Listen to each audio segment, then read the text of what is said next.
Shalom, mari kita menyembah Tuhan, mari kita mengutamakan Tuhan di atas segalanya.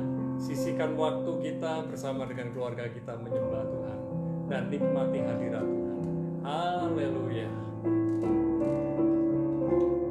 Dalam segala perkara Tuhan punya rencana yang terbaik buat kita. Dalam segala perkara Tuhan punya rencana yang lebih besar dari semua yang terpikirkan. Apapun yang kau perbuat, tak ada maksud jahat, sebab itu ku lakukan semua denganmu Tuhan. Ku tak akan menyerah pada apapun juga, sebelum ku coba semua yang ku bisa, tetapi ku berserah kepada kehendak-Mu. Hatiku percaya Tuhan punya rencana.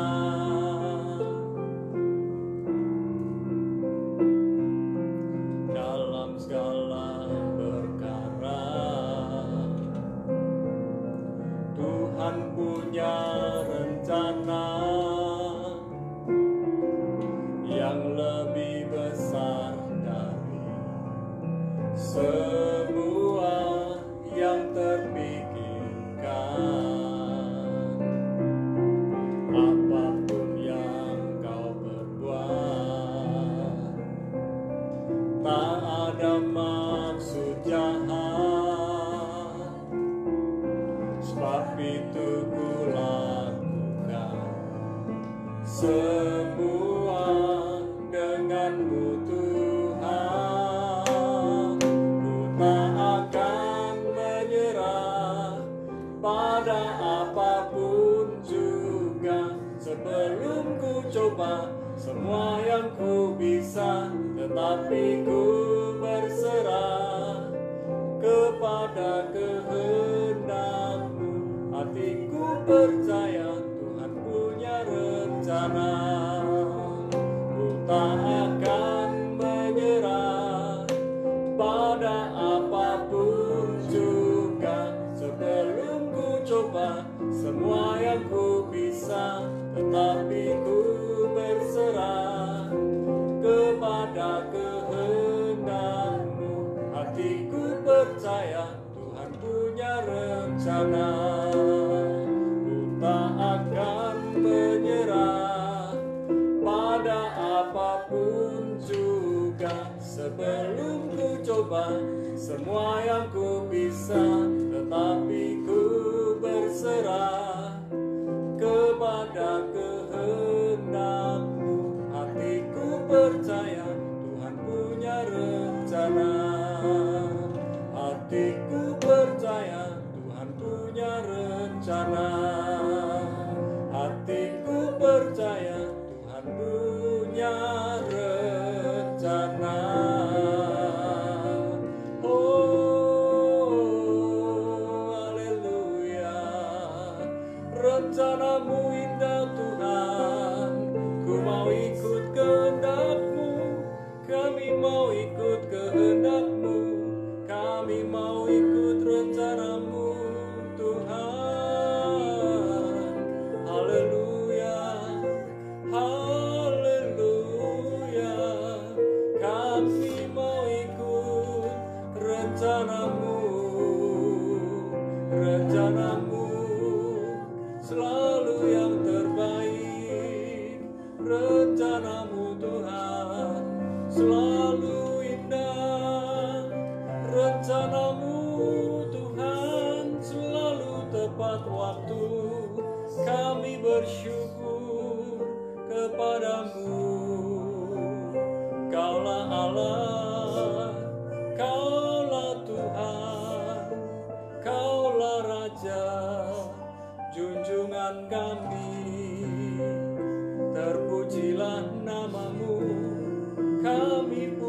kami puja, kami agungkan Kau Tuhan di atas segalanya. Dalam nama-Mu kami dikuatkan, dalam nama-Mu kami dihiburkan, dalam nama-Mu ada keselamatan, dalam nama-Mu ada kemenangan. Sukacitaku penuh di dalam-Mu Tuhan, sukacitaku penuh bersama-Mu Tuhan. Haleluya, haleluya.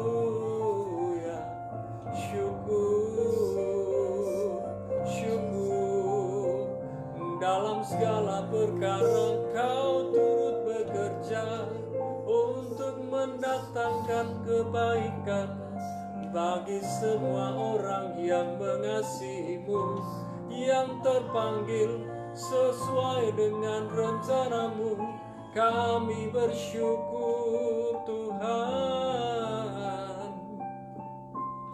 Mari berfirman buat kami, biar malam ini kami dikuatkan, diingatkan, dihibur, ditegur, dan kami mau berubah Tuhan.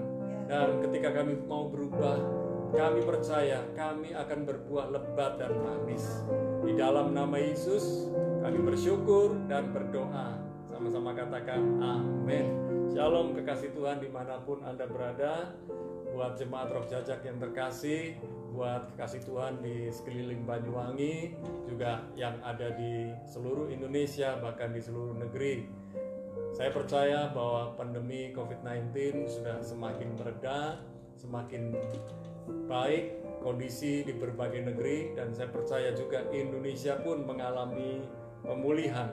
Dan mari kita lanjutkan apa yang saya bagikan khotbah di bukit dari Matius 5 sampai yang ke-7.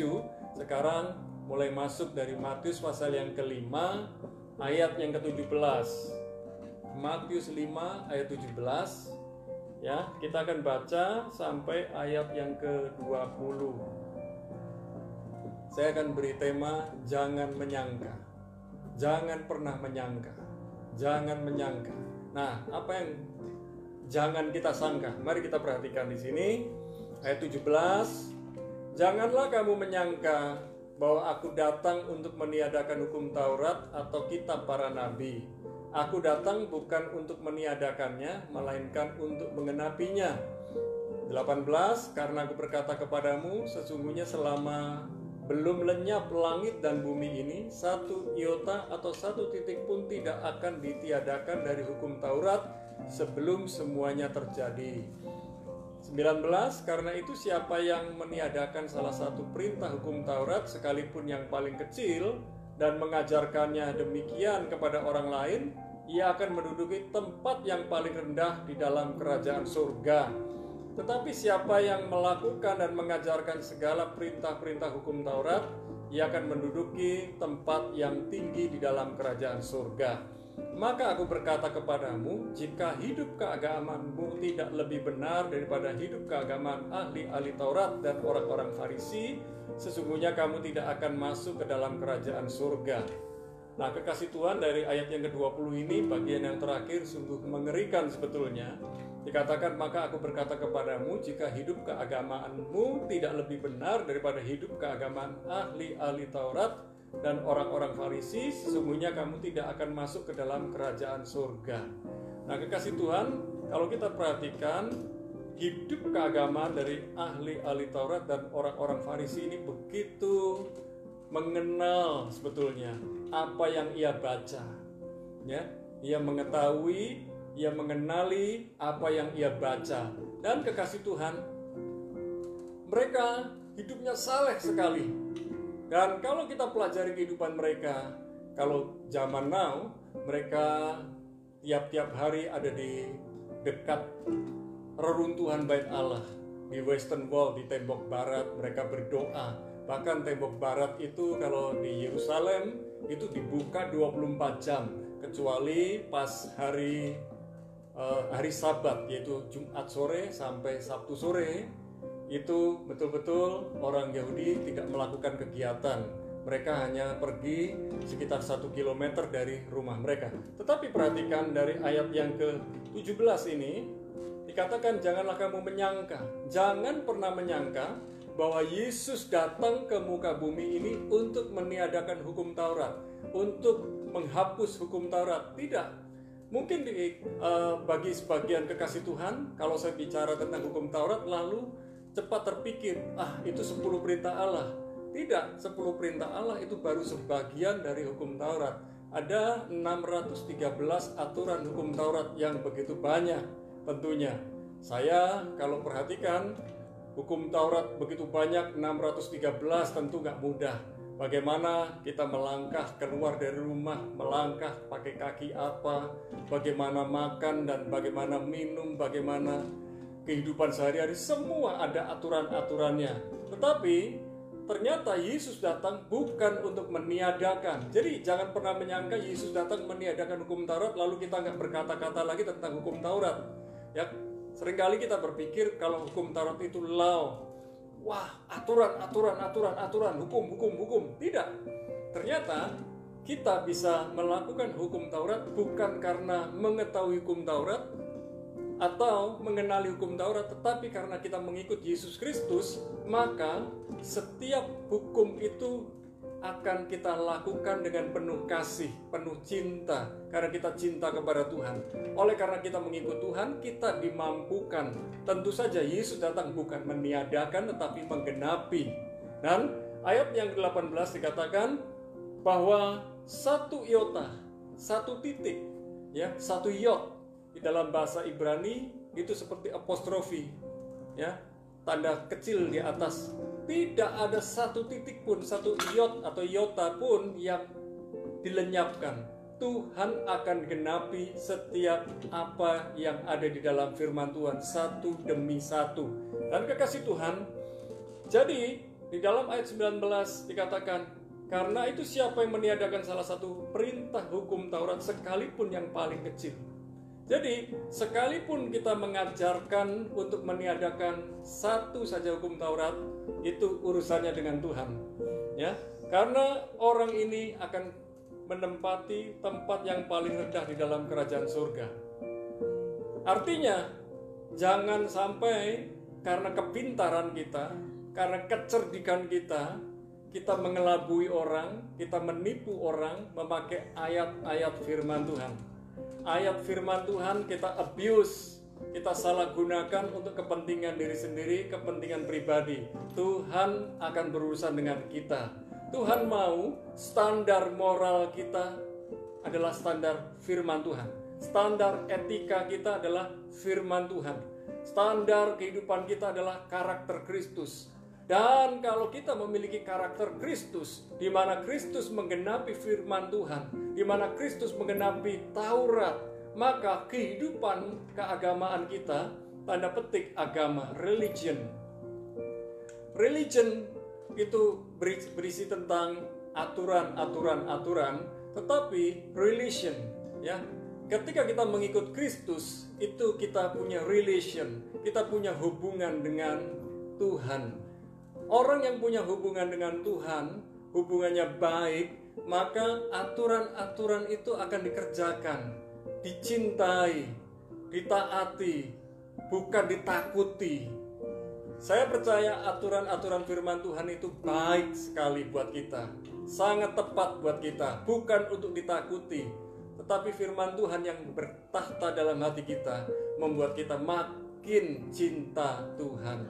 Oleh sebab itu, ketika kita melakukan firman Tuhan, lakukan dengan cinta, maka setiap firman Tuhan itu tidak berat buat kita.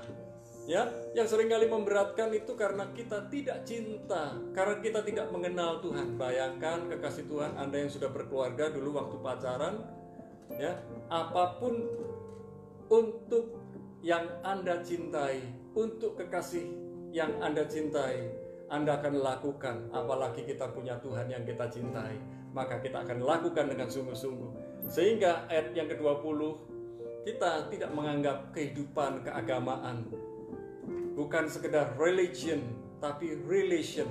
bukan sekedar agama, kehidupan agamawi, kelihatannya saleh tapi hatinya tidak saleh, hatinya munafik. Tetapi kita mau memiliki kehidupan relationship with God, punya hubungan dengan Tuhan yang intim, yang karib. Saya percaya orang yang punya hubungan yang intim, yang karib dengan Tuhan, itu terwujud dalam kehidupan sehari-hari, lewat perkataannya, lewat sikapnya, lewat pikirannya, lewat segala yang teraktualisasi dalam kehidupannya. Saya percaya bahwa Tuhan datang, Yesus datang bukan untuk meniadakan hukum Taurat. Jangan pernah menyangka bahwa hukum yang diajarkan hanya 10 perintah Allah. Ada begitu banyak, tetapi satu hal, ketika kita cinta Tuhan, maka kita percaya kita akan melakukan hukum Taurat dengan penuh sukacita. Hukum Taurat bukan sekedar law, tetapi menjadi love buat kita, menjadi kesukaan. Renungkanlah firman Tuhan siang dan malam. Bacalah itu, dan kita akan menjadi orang yang kuat, menjadi orang yang tegar. Dan ketika kita membaca, merenungkan firman Tuhan setiap hari, perhatikan baik-baik, setiap masalah yang kita hadapi, satu demi satu akan muncul solusinya. Haleluya, Tuhan Yesus memberkati. Mari kita berdoa. Malam ini Tuhan, kami berdoa. Kami menyadari ada begitu banyak aturan dalam firman Tuhan yang belum kami pahami. Tetapi oleh hikmat-Mu, karena kami mencintai-Mu, maka satu demi satu firman Tuhan yang kami baca, kami renungkan, Tuhan mampukan kami melakukannya. Karena kami mencintai Tuhan, maka setiap yang kami cintai, termasuk peraturan-peraturannya pun, kami akan kerjakan dengan sepenuh hati. Kami bersyukur bahwa firman-Mu mendisiplinkan kami, firman-Mu menegur kami, firman-Mu mengubahkan kami, dan kami akan menjadi serupa dengan Kristus. Makin hari makin serupa dengan Kristus. Terima kasih Tuhan, kami butuh urapan-Mu, kami butuh kuasa-Mu, kami butuh urapan-Mu, kami butuh wibawa-Mu Tuhan. Terima kasih Bapa, biarlah ketika kami menikmati hadirat-Mu, kami menikmati urapan-Mu, menikmati kuasa, otoritas, dan wibawa-Mu. Kami percaya kehidupan kami yang nampak adalah Kristus. Dan ketika orang berjumpa dengan kami, mereka berjumpa dengan Kristus. Malam ini kami berdoa buat kekasih Tuhan yang ada di Rock Jajak, maupun kekasih Tuhan yang ada di Banyuwangi, di Indonesia, maupun di seluruh negeri. Kami percaya Tuhan adalah kekuatan kami, Tuhan adalah perisai kami, Tuhan adalah pertolongan kami, Tuhan adalah hikmat kami, Tuhan adalah segalanya buat kami. Ketika kami bekerja, ketika kami melayani, ketika kami lemah, Tuhan kuatkan. Ketika kami sakit, Tuhan sembuhkan. Ketika kami kekurangan, Tuhan yang memberkati. Bahkan setiap masalah dalam kehidupan kami, firman-Mu menjadi solusi buat kami. Bahkan Roh Kudus mengingatkan kepada kami apa saja yang harus kami kerjakan, apa saja yang harus kami hindari. Kami percaya hikmat-Mu Tuhan nyatakan buat kami semua untuk menghindari masalah atau untuk menghadapi masalah. Dan kami percaya Tuhan, pertolongan Tuhan memampukan kami untuk menghadapi setiap halangan rintangan bersama dengan Tuhan. Dan biarlah Roh-Mu yang ada dalam diri kami membuat kami tidak mudah menyerah, tetapi maju terus bersama dengan Tuhan. Karena kami percaya bersama dengan Tuhan, kami beroleh kekuatan ekstra, kami beroleh perlindungan ekstra, kami beroleh hikmat yang luar biasa. Kami berdoa untuk rekan-rekan kami yang ada di luar negeri, di luar Indonesia. Mereka mengalami pemulihan, mereka mengalami pemulihan ekonomi, mereka mengalami pemulihan negeri. Dan kami percaya satu demi satu negeri-negeri yang ada di luar Indonesia dipulihkan dalam nama Yesus. Berbagai benua mulai dipulihkan dan Indonesia pun pasti mengalami pemulihan. Dan kami percaya pemimpin kami, Bapak Jokowi, sudah Tuhan beri hikmat, Tuhan memberikan kekuatan, Tuhan memberikan otoritas, sehingga perintah-perintahnya turun sampai ke daerah-daerah, dipatuhi sampai di daerah-daerah. Aparat militer, aparat sipil bekerja sama semua, dan kami percaya Indonesia pasti mengalami pemulihan. Kami berdoa untuk para tenaga medis yang melayani, khususnya orang-orang yang terkena COVID-19. Mereka diberikan alat perlindungan diri yang terbaik, dan kami percaya angka kematian semakin turun persentasenya, angka orang sembuh semakin besar persentasenya, dan kami berdoa biarlah pandemi COVID-19 segera berlalu sehingga Indonesia kembali pulih di dalam ekonomi, dalam industri, dalam segala aspek. Dan kami percaya Tuhan, negeri Indonesia adalah negeri yang aman, tertib, dijauhkan dari malapetaka, dijauhkan dari mara bahaya, dijauhkan dari pencurian, perampokan, dijauhkan dari niatan orang-orang jahat. Dan biarlah pasukan malaikat Tuhan berkemah di sekeliling rumah-rumah dari anak-anak Tuhan. Dan kami percaya anak-anak Tuhan yang mengandalkan Tuhan, mereka beroleh perlindungan ekstra, mereka beroleh berkat ekstra, mereka beroleh segala sesuatu yang Tuhan nyatakan. Malam ini ketika kami beristirahat, kami percaya Tuhan memberikan istirahat yang nyenyak buat kami, dan para malaikat berkemah di sekeliling kami, memagari rumah kami, melindungi rumah kami. Dan kami percaya segala niatan jahat kami patahkan kuasanya dalam nama Yesus. Ketika kami bangun di esok hari, kami menyambut hari yang baru dengan penuh syukur, dan kami bekerja kembali, baik yang kembali ke tokonya, ke pabriknya, ke tempat usahanya, baik yang memiliki usaha maupun para pegawai, semua bekerja dengan penuh syukur dan dapat mengelola berkat-berkat yang datang dari Tuhan. Terima kasih Tuhan, malam ini kami mengangkat tangan kami. Turunlah segala berkat di dalam nama Bapa, Putra, dan Roh Kudus. Perlindungan-Mu nyata, hikmat-Mu nyata, dan kami terima semuanya itu di dalam nama Yesus, dan sama-sama katakan amin. Tuhan Yesus memberkati, Tuhan perlindungan kita. Haleluya.